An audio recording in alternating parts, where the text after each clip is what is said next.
Okay, I am back. I'm using a table set, three sets of tables actually. Two of them are just vertical tables and then one's a horizontal table. I'm gonna try to do all of these in one video.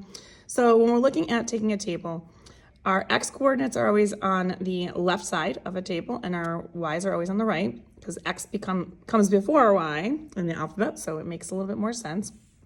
Down here, this horizontal table, X is the top set of values and Y is the bottom set. So again, when we're doing slope, we are talking about the rise over our run, which is our change in Y over our change in X. So we want to do the Y's as a top number, then we change it over our X's and our change in our X. So all you do is just look at what's the consistency here.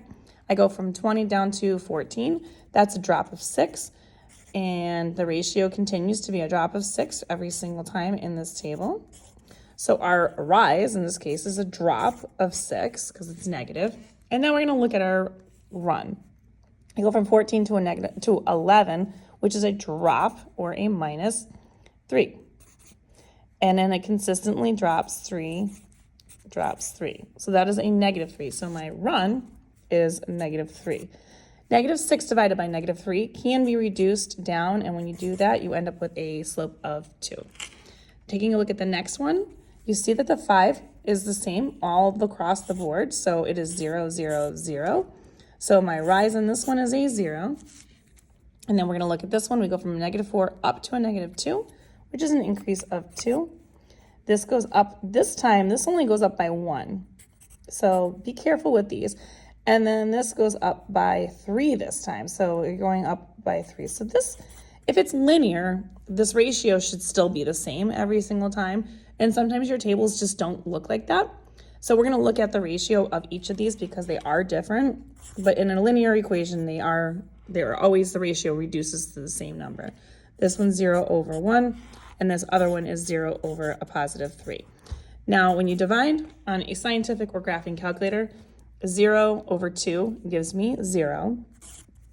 0 over 1 also would give me 0. And 0 over 3 would also give me 0. So in this case, it doesn't matter because this still ends up reducing to the same ratio over and over again. So the answer for this one is that this is a 0 slope. And then we look at this last one. This is a horizontal table. So we look at this. It goes from 5 down to 0, which is a drop of 5. This one is a drop of 5 as well. And then this one drops 10. So we have two different ratios. We have a negative 5 for our first one, and then we have a negative 10 for the second one. Now we're going to take a look at what happens with the x's. So the x increases by 10 here. It increases by 10 here. But then here it increases by 20. So the one that goes up or goes down by 5 here goes up by 10 here. So we're going to put that in that ratio. And then with this one, the negative 10, you have a positive 20. So when we take a look at this one, if I reduce this negative 5 over a 10, it gives me a reduction. If I reduce this down, 5 goes into itself once, and 5 goes into 10 twice. So that is a drop of 1/2, or a slope of negative 1/2. If I take a look at this one, 10 goes into itself one time, and it goes into 20 twice as well. So you can see that the ratio is still the same. When you reduce the fractions, they still come out as a slope of negative 1/2. If you'd like more questions like this, you can find them on my YouTube channel, You Want Algebra. Check these out under the slope section.